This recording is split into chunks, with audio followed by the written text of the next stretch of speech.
आंध्र प्रदेश और तेलंगाना में पिछले 2 दिन से भारी बारिश ने कहर बरपा दिया है। कई इलाकों में बाढ़ जैसे हालात बने हुए हैं और आम जनजीवन काफी अस्त व्यस्त हो गया है। आंध्र प्रदेश के विजयवाड़ा में लैंडस्लाइड में कुछ लोगों की मौत की खबर है और विजयवाड़ा से बारिश और बाढ़ की कई हैरान करने वाली तस्वीरें भी सामने आई। वहां गलियों में सैलाब उमड़ आया है और कहीं पर कमर तक पानी भर गया तो कहीं पर गले तक लोग पानी में डूबे हुए नजर आए। विजयवाड़ा में लोगों की कारें, मोटरसाइकिल बाढ़ में डूब गई। यही नहीं, सड़कों पर बने अंडरपास भी पानी में डूबे हुए नजर आए।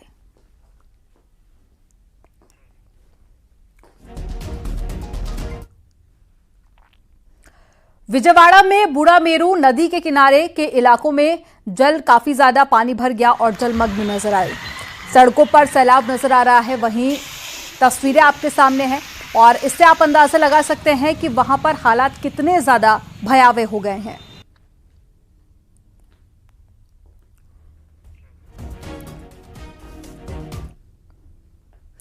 विजयवाड़ा के बुढ़ामेरू ब्रिज इलाके में कॉलोनियां डूब गई हैं। गलियों में गले तक पानी गया है। मकान, दुकान सब डूब गए हैं और पूरा मोहल्ला टापू बन गया है। इन तस्वीरों से आप अंदाजा लगा सकते हैं कि विजयवाड़ा में हालात कैसे खराब हो चुके हैं। विजयवाड़ा के बुढ़ामेरू ब्रिज इलाके में हर जगह पर सैलाब ने कब्जा जमा लिया है, जिससे लोगों को खासी परेशानी का सामना करना पड़ा।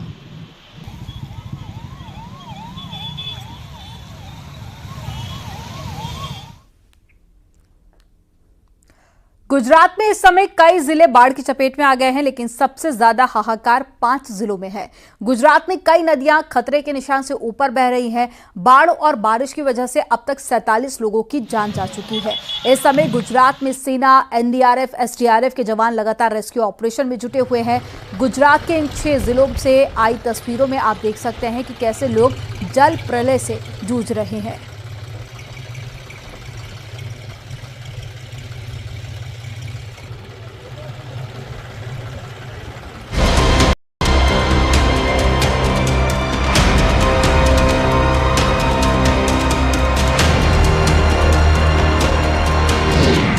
आसमानी आफत का कहर, डूबे गांव और शहर। कहीं सड़कें बनी समंदर, गांव के गांव नजर आए टापू।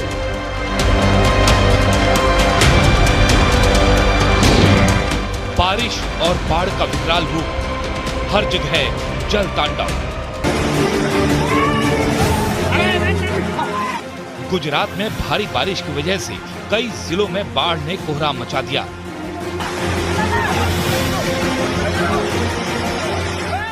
बाढ़ का कहर कुछ ऐसा बरपा कि सड़क पर सैलाब उमड़ आया। लोगों के घर डूबे हुए नजर आए। गली, मोहल्ले, अंडरपास सब सैलाब में समाते दिखे।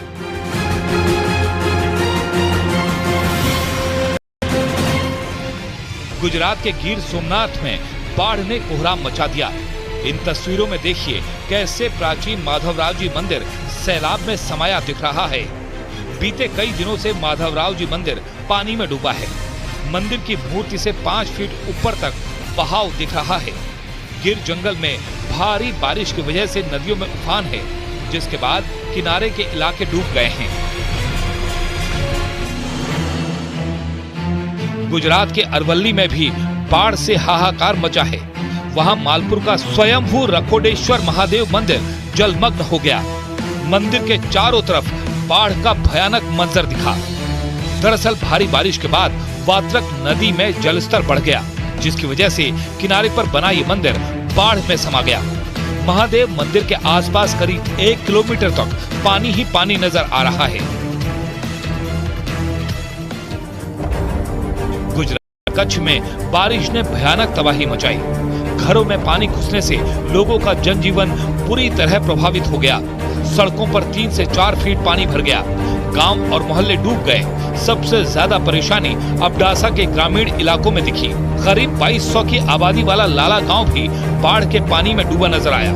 यही नहीं, गांव के सभी रास्तों पर कमर तक पानी भरा दिखा। गुजरात के कच्छ में क्या इंसान, क्या बेजुबान, सभी कमर तक भरे पानी में बाढ़ से संघर्ष करते दिखे। कच्छ में बाढ़ ने लगभग हर जगह कब्जा कर लिया। गलियों और सड़कों पर सैलाब दिखा तो वहां से कई अंडरपास डूबे हुए नजर आए।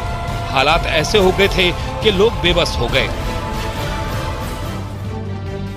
अब आप गुजरात के खेड़ा की तस्वीरें देखिए। भारी बारिश की वजह से यहाँ भी हाल बेहाल हो गया। घरों में बारिश का पानी भरने से अंदर रखा सामान बर्बाद हो गया। लोग घरों की छतों पर रहने के लिए मजबूर हो गए। गुजरात के खेड़ा की सोसाइटी में बाढ़ ने कब्जा कर लिया। घरों में पानी घुस जाने से लोगों का लाखों का नुकसान हो गया। घरों में रखे फर्नीचर, बिजली के सामान सब डूबे हुए नजर आए। पोरबंदर में भी भारी बारिश के बाद चारों तरफ सैलाब नजर आया। क्या शहर क्या गांव, हर जगह रास्ते डूबे हुए नजर आए। ग्रामीणों को अपने मवेशियों की चिंता हो गई क्योंकि वो भी बाढ़ के पानी में डूबे दिखे। गुजरात के पोरबंदर में बाढ़ बारिश ने तबाही मचाई। पूरा इलाका पानी में डूब गया। ड्रोन से बनाए गए वीडियो में आप देख सकते हैं कि चारों तरफ पानी ही पानी नजर आया। पोरबंदर में सैलाब के प्रहार की एक और तस्वीर देखिए। नदी पर बना पुल तहस नहस हो गया। गुजरात में रेस्क्यू टीम भी लोगों को बचाने में कोई कोर कसर नहीं छोड़ रही। उफनते सैलाब के बीच हेलीकॉप्टर के जरिए लोगों को बचाने की कोशिश में हमारे जवान जी जान से जुटे हैं। उन्हें लहरों के ऊपर से रस्सी की मदद से सुरक्षित जगहों पर पहुंचाया गया। पोरबंदर में हजारों लोगों को सुरक्षित जगहों पर पहुंचाया गया। उधर बाढ़ से जूझ रहे वडोदरा में एक और मुसीबत आन पड़ी। वडोदरा के रिहायशी इलाकों में मगरमच्छ दिखने लगे हैं। वडोदरा में एक ही रात में 9 मगरमच्छ निकले। शहर के अलग अलग इलाकों से इन्हें रेस्क्यू किया गया। शहर में मगरमच्छ आ जाने से लोगों में दहशत है। ये मगरमच्छ भारी बारिश की वजह से पानी में बहकर शहर में पहुंच गए।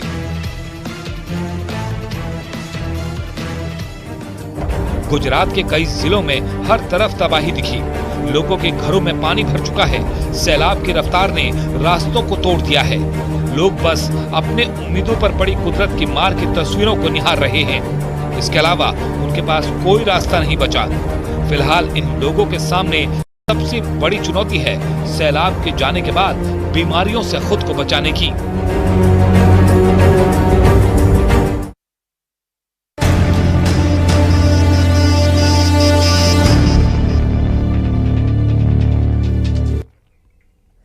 राजधानी देहरादून में 2022 में महिलाओं की सेफ्टी के लिए 110 पैनिक बटन लगाए गए, लेकिन हैरानी की बात तो यह है कि महिलाओं को ही इसकी काफी कम जानकारी है। पब्लिक प्लेस और साथ ही सरकारी बसों में जब न्यूज 18 की टीम ने पड़ताल की तो पाया कि काफी महिलाओं को पैनिक बटन के बारे में जानकारी ही नहीं है। रिपोर्ट आपको दिखाते हैं।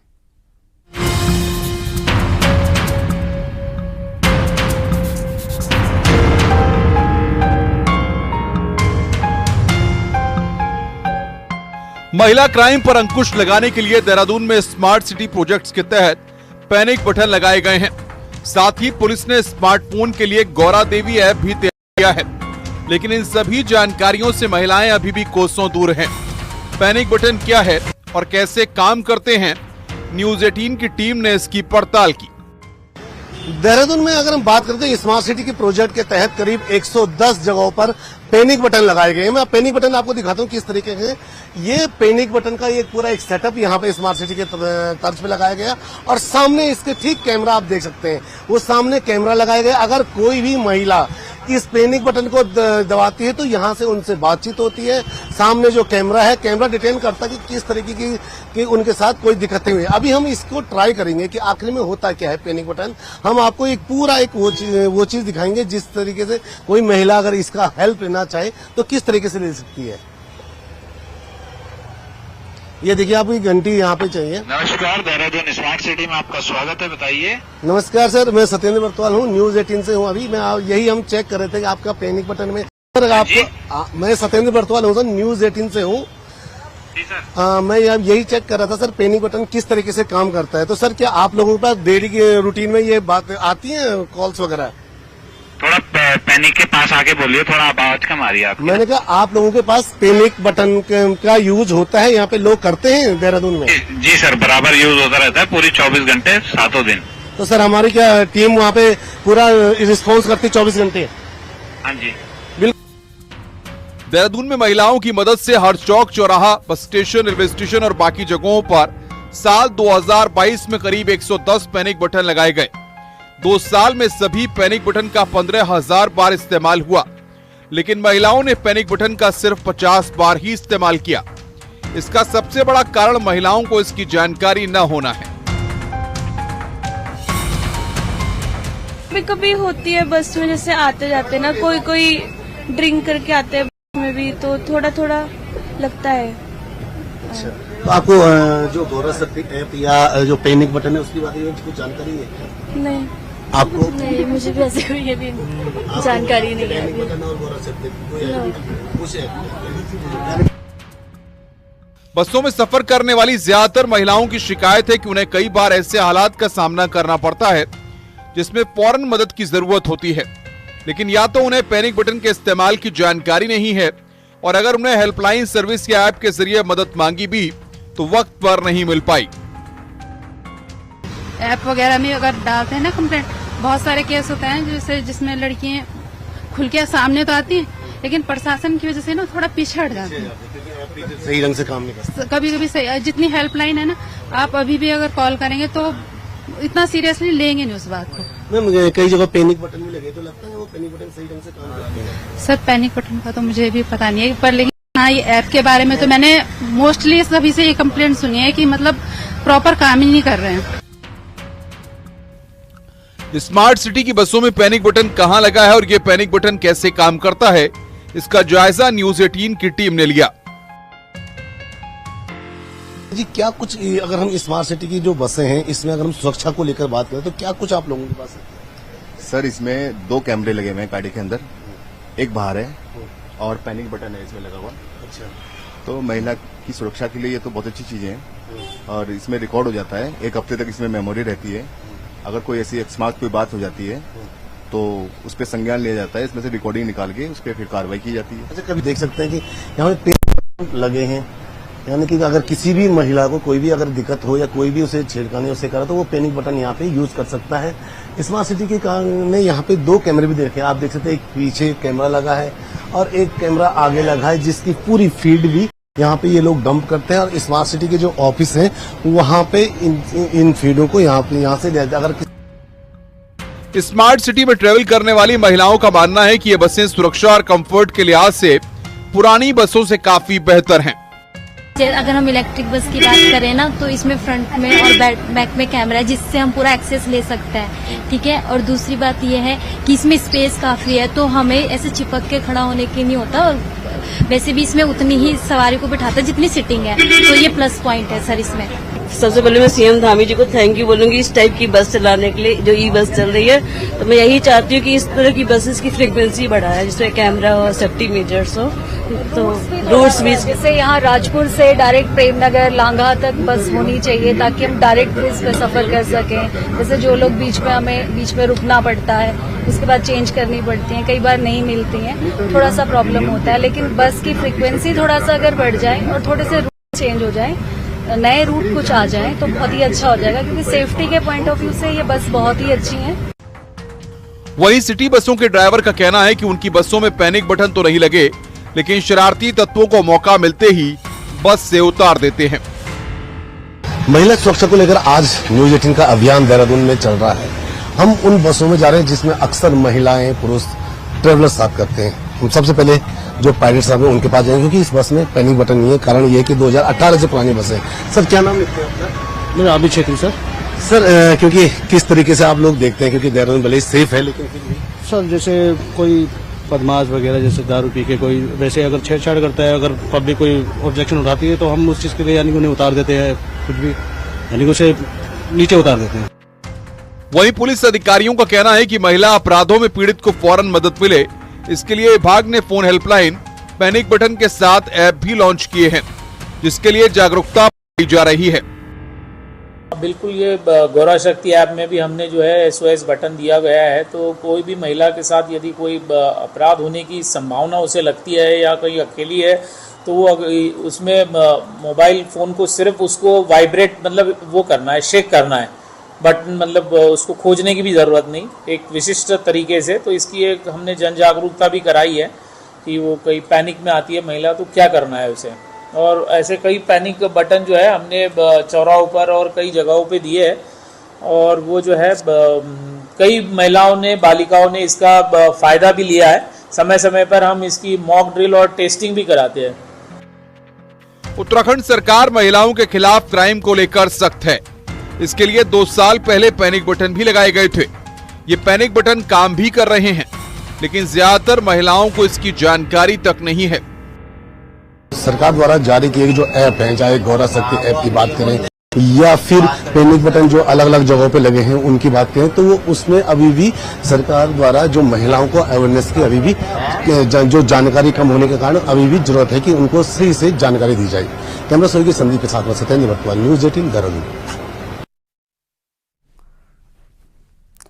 वंदे भारत स्लीपर ट्रेन की पहली जोड़ी बनकर तैयार हो गई है और अगले 10 दिनों में इस ट्रेन को ट्रायल के लिए भेजा जाएगा।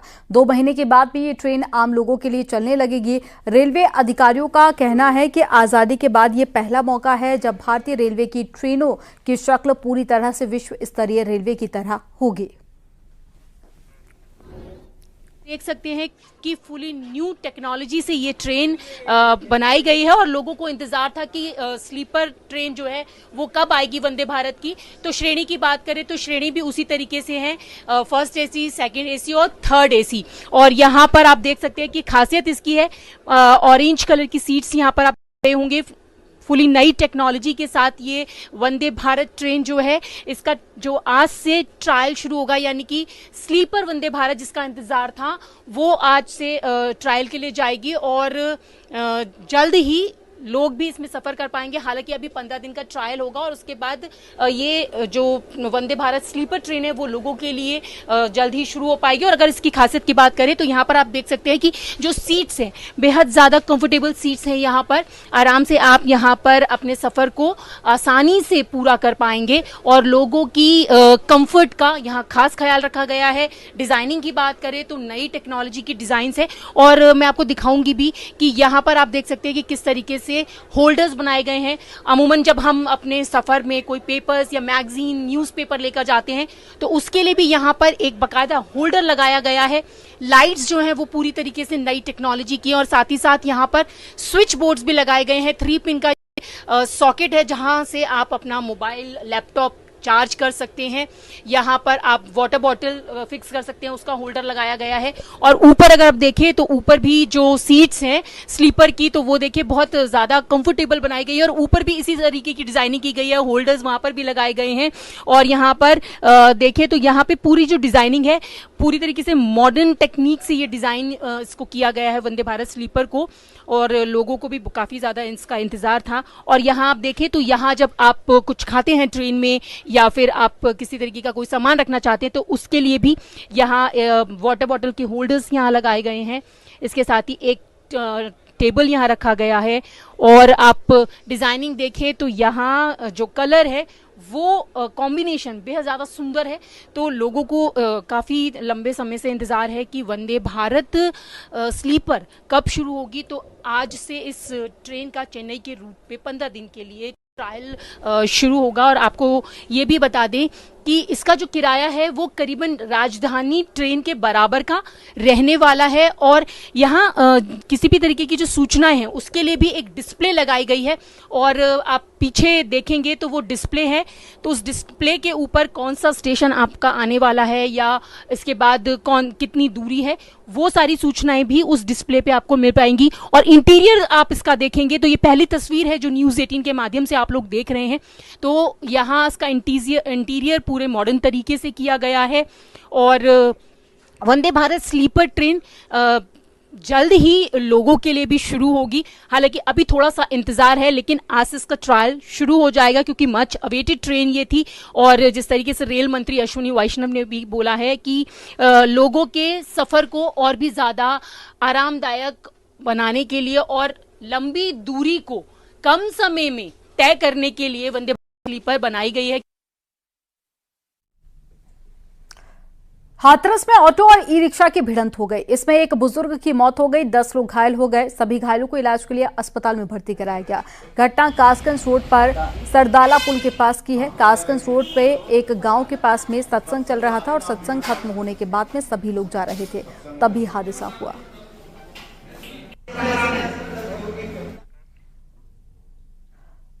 सिद्धार्थनगर के डुमरियागंज सांसद जगदंबिका पाल ने बाढ़ से प्रभावित इलाकों का दौरा किया और वहां पर लोगों की समस्याओं से रूबरू हुए। मौके पर सांसद ने कई जगह पर लगाए गए चौपाल में भी शिरकत की और वहां पर मौजूद महिलाओं में साड़ी भी बांटी। सांसद ने राप्ती नदी के कटान का भी निरीक्षण किया। सांसद ने कहा कि बाढ़ से इस इलाके का जो नुकसान हुआ है, जो पैसे बर्बाद हुए हैं, माफ कीजिएगा, जो फसलें बर्बाद हुई हैं उसका आंकलन भी कराया जा रहा है। 3 दिन के अंदर रिपोर्ट आ जाएगी और लोगों को मुआवजा दिया जाएगा।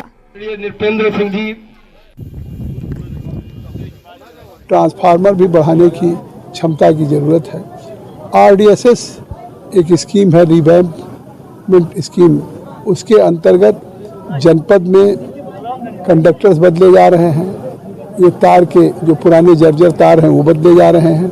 ट्रांसफार्मर की क्षमता वृद्धि की जा रही है। तो आज इस बाढ़ प्रभावित इलाकों में जहां गया हूं, एक तो ये कि जो बाढ़ से नुकसान हुआ है उनका सर्वे पिछले दिनों में रिलीफ कमिश्नर से मिला था, DM को, कि राजस्व विभाग और कृषि विभाग मिलकर के पूरे जनपद का जो फसल का नुकसान हुआ है उसका सर्वे करके रिपोर्ट दें 3 दिन में, जिससे कि हमारी उत्तर प्रदेश सरकार उन किसानों के फसलों का मुआवजा दे सके क्षतिपूर्ति के रूप में। और बिजली की और बंधे की सबसे आवश्यकता है, उस बंधे को भी आगे पूरा हो सके।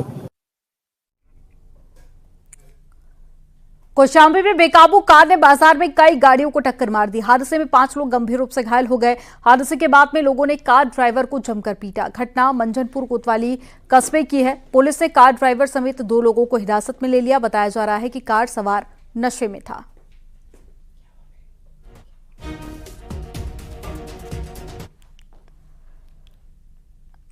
और यूपी ATS ने गोरखपुर से 2 स्टाम्प तस्करों को गिरफ्तार कर लिया। इनके पास से 9,94,000 रुपए के फर्जी स्टाम्प पेपर और साथ ही 72,000 रुपए के स्टाम्प टिकट बरामद हुए हैं। तस्करों की पहचान बिहार के सिवान जिले के नवाब आरजू और राजू कुमार यादव के तौर पर हुई है। नवाब आरजू गैंग का सरगना है। सरगना नवाब कैंट थाने का वांटेड और 25,000 का इनामी था। गैंग के अन्य सदस्य भी ATS की रडार पर हैं।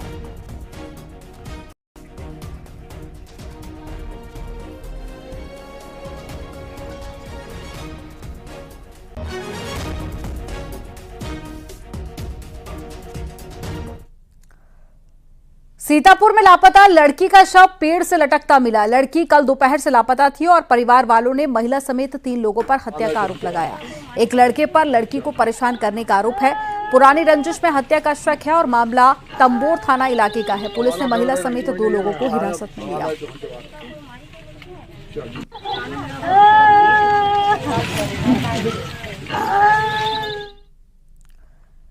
गाजियाबाद में वायरल वीडियो के आधार पर प्रशासन ने टोली मोहल्ले में छापेमारी की है। वायरल वीडियो में हड्डियों से धार्मिक प्रतीक वाले आर्टिफिशियल सामान नगर पालिका लोनी, SDM और पुलिस मौके पर पहुंची। छोटे से ब्रेक का आप देखते रहिए न्यूज़ 18। आप देख रहे हैं न्यूज़ 18 उत्तर उत्तराखंड।